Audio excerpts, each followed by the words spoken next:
If an organization tries to create this, there's always people looking over your shoulder say, hey, listen, what is this which is happening?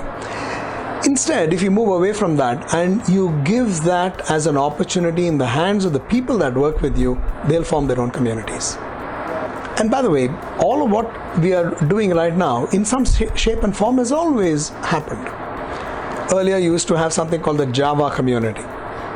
The guys used to all hang around together, and the big things was, how do you sit around and sip coffee in a coffee shop and still talk about what's happening?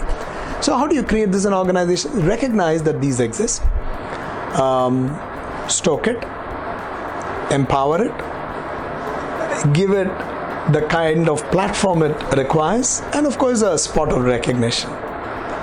What we do in our own firm is help that grow and bring people together. For example, if you look at the whole transformation that's happening in any field, let's say it's in the field of audit.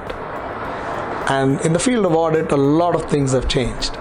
So if there is somebody who comes in and talks about what's happening, or just take the one which is on taxation, or pick your favorite subject, you'll always find that there's one person who has invested a little more time and energy. Get that person to get to a kind of group that he or she wants to invest in. It's only by word of mouth that this community will increase. An organization trying to push this will not be very successful, because there's always this notion that why is the organization wanting to do this? So as long as there's a lot of freedom around the place, you will find that the communities start to mushroom, they start to flower.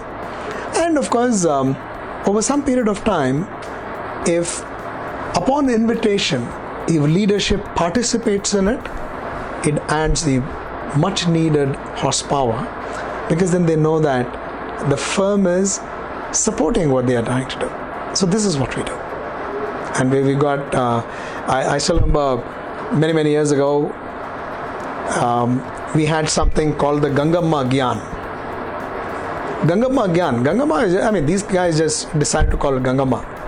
Gangamma Gyan was nothing like, a few guys got together, they were having their cups of tea, and one of them stood up and said, I'm going to teach you how to make breakfast in 15 minutes.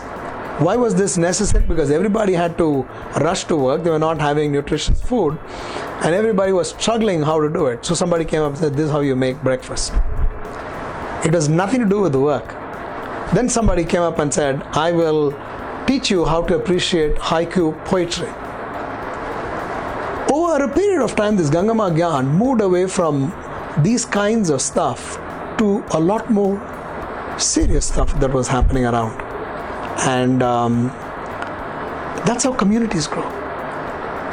Because that's why I say there's a community of interest.